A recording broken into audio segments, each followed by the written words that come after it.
जिंदगी में उसने बड़ी बात कर ली जिसने खुद से मुलाकात कर ली। नमस्कार, जय हिंद। मैं हूं आपका दोस्त कवि आदि गणेश। ग्रेड सेकंड का एग्ज़ाम आने वाला है और सुपर फास्ट रिवीजन के अंदर जो वन लाइनर सवाल है, स्नातक स्तर वाले जो भी टॉपिक हैं उनको मैं करवाने हैं जो जा रहा हूं। कल हमने किया था बालकांड, तुलसीदास जी वाला, रामचरित मानस वाला, और आज हम करेंगे मीराबाई वाला जो है अपने मीरा पदावली। जो इसके पदावली के अंदर जो जो सवाल महत्वपूर्ण बन सकते हैं, जो मुझे लगता है उनको वन लाइनर फॉर्मेट में आपके सुपर फास्ट तरीके से मैं रिवीजन है जो करवा दूंगा। वीडियो आपको अच्छा लगता है तो फिर लाइक करना, शेयर करना, ताकि और साथियों की मदद हो सके। और पहली बार देख रहे हो सब्सक्राइब कर बेल आइकन क्लिक कर लेना, ताकि आने वाले वीडियोज़ की 3-4 दिनों में वो सूचना आपको मिलती रहे। ठीक है, टेलीग्राम ज्वाइन करो तो डिस्क्रिप्शन में लिंक मिल जाएगा। कवि आदि गणेश हिंदी नाम से टेलीग्राम चैनल है जिस पर 9200 से अधिक साथी जुड़ चुके हैं, उसी को आप ज्वाइन है जो कीजिएगा। प्रारंभ करते हैं पहला सवाल। पहले बेसिक सवाल, फिर पदावली से सवाल आएंगे अपने। जन्म कब और कहाँ हुआ ये पूछ ले आपको तो 1498 ईस्वी कुड़की ग्राम में। 1498 ईस्वी कुड़की ग्राम में। ठीक है। भक्ति कई बार पूछी जाती है कि मीराबाई की जो भक्ति वो किस प्रकार की थी, तो मीराबाई की जो भक्ति वो माधुर्य भाव की।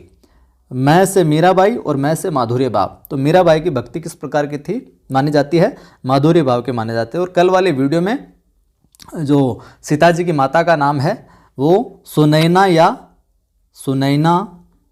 फिर सुनैना ये था, इसमें सुधार कर लीजिएगा। वैसे मैंने कमेंट बॉक्स में पिन कर दिया था इसको। ठीक है। अगला हमारा सवाल है कि मीराबाई की भक्ति मानी जाती है तो माधुर्य भाव की। ठीक है, 1498 में कुड़की ग्राम में। आगे मैं देखूं तो मीरा ने श्री कृष्ण की उपासना किस रूप में की, तो प्रियतम या पति के रूप में है जो श्री कृष्ण की जो उपासना की। यह सवाल भी कई बार पूछा गया है। अगला सवाल जिसमें मीरा के पिता का नाम पूछ ले आपको, पति का नाम पूछ ले या गुरु का नाम पूछ ले, तो पिता रतन सिंह थे, पति भोजराज थे और गुरु रैदास थे। ठीक है, रैदास या रविदास भी मिलता है नाम, ये ध्यान में रखिएगा।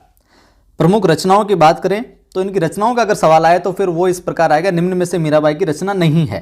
तो गीत गोविंद की टीका ध्यान में रखना, नरसिंह जी का मायरा, राग सोरठ, राग गोविंद, मल्हार राग और रुक्मिणी मंगल, ये इनकी रचनाएं हैं जो देखने को मिलती है। विशेष तौर से तो गीत गोविंद की टीका, नरसिंह जी का मायरा, राग सोरठ, राग गोविंद, ये ज़्यादातर पूछी जाती रही है। मीराबाई के स्फुट पद किस नाम से प्रकाशित है, ये सवाल भी इस प्रकार से पूछा गया कई बार कि मीराबाई के जो स्फुट पद वो किस नाम से प्रकाशित हुए हैं, तो वो मीराबाई की पदावली के नाम से हैं जो प्रकाशित हुए हैं। अगला हमारा सवाल है, कथन है एक कि मीरा ने श्रृंगार रस में अपने लेखनी डुबोकर अपने भावों का प्रकाशन किया है। मीरा ने श्रृंगार रस में अपने लेखनी डुबोकर अपने भावों का प्रकाशन किया है, पर इस श्रृंगार में वासना की दुर्गंध भी नहीं आने पाई। श्रृंगार रस में डुबोकर लेखनी का प्रकाशन किया है, लेकिन श्रृंगार में वासना की दुर्गंध भी है जो देखने को नहीं मिलती है, नहीं आई है बिल्कुल रत्ती भर भी। ये कथन किस विद्वान का, तो ये कथन है रामकुमार वर्मा का। किसका है? रामकुमार वर्मा का कथन है। ये कई बार है जो पूछा गया है, तो ये पूछा जा सकता है। अगला हमारा सवाल है कि संगीतज्ञ के लिए मीरा के पद कंठहार हैं। एक संगीतज्ञ होता है उसके लिए तो मीरा के पद कंठहार हैं, और मीरा के काव्य के संबंध में ये बात है जो किसने कही, डॉक्टर भागीरथ मिश्रा। डॉक्टर भागीरथ मिश्र कहते हैं कि संगीतज्ञ के लिए मीरा के पद क्या है, कंठहार हैं एक तरीके से। मीरा के पदों की भाषा की बात करें तो राजस्थानी मिश्रित ब्रज भाषा, कौन सी, ये भी सवाल महत्वपूर्ण है। राजस्थानी मिश्रित ब्रज भाषा मीरा के पदों की भाषा। मीरा के बचपन का नाम पूछे, पेमल याद रखना। क्या नाम? पेमल। ये बात किसने लिखी है कि मीरा का जीवन और काव्य उस काल के अन्य भक्त कवियों की स्त्री संबंधी मान्यताओं का प्रतिहार भी है और प्रत्युत्तर भी।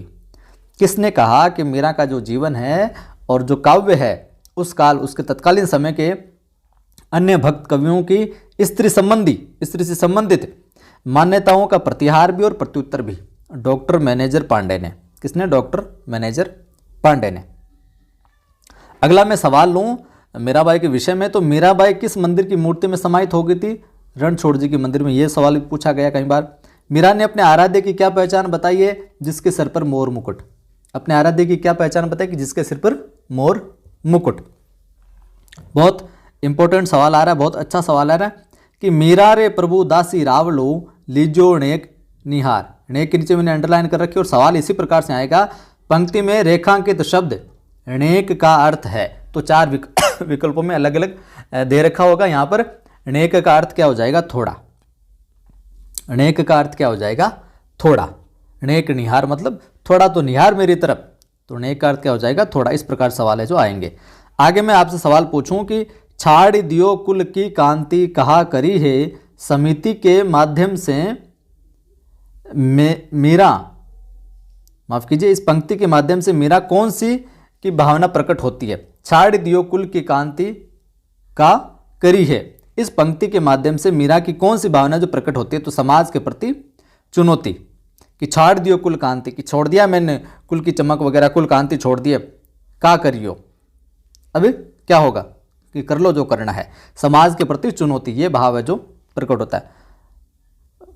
बशा म्हारे नैनन मां नंदलाल, ध्यान में रखना, बहुत इंपॉर्टेंट सवाल बताने जा रहा हूं कि बशा म्हारे नैनन में नंदलाल, मोर मुकुट मकराकृत कुंडल अरुण तिलक सोहे भाल। पंक्तियों में रेखांकित शब्द मकराकृत, जो मकराकृत मैंने अंडरलाइन कर रखा है और इसको डार्क भी कर रखा है। मकराकृत का क्या अर्थ है? मछली के आकार के, मछली के आकार के मकराकृत। यह सवाल भी बहुत इंपॉर्टेंट है, ध्यान में आप रखिएगा। अच्छा लग रहा है तो फिर लाइक शेयर जरूर किया करें। सवाल है अगला मेरा पदावली से कि लोक लाज, लोक लाज खोई में कौन सा अलंकार है? अनुप्रास अलंकार। कवियत्री की प्रेम बेल पर कौन से फल लगे? आनंद के। पदावली आप पढ़ोगे इनकी, ये जो अपने पाठ्यक्रम है वहाँ पर ध्यान में रखना, ये आया है एक जगह जिक्र कि कवियत्री की जो प्रेम बेल इस पर कौन से फल लगे? तो आनंद के फल लगे हैं, ये पूछा है जो जा सकता है। किसके फल लगे हैं प्रेम बेल पर? आनंद के फल लगे हैं। कवियत्री ने प्रेम बेल को किस जल से सींचा? फिर तो आंसुओं के जल से, आंसुअन जल से, आंसुओं के जल से प्रेम बेल को सींचा है। किस जल से? आंसुओं के जल से। दधी मथी घृत काढ़ लियो से क्या आशय? दधी मति घृत काढ़ लियो, ये पंक्ति दे दी कि पंक्ति से क्या आशय है? तो 3 विकल्प अलग दे दे और एक जहां पर लिखा हुआ आएगा सार तत्व ग्रहण करना। दधी मति, दही को मता और घृत घी है जो काढ़ लिया है, इनकी सार है जो सार तत्व जो ग्रहण कर लिया, ये यहाँ पर इसका आशय होगा। बहुत अच्छा सवाल बन सकता है। मीरा इस जगत में क्या देख कर प्रसन्न होती है?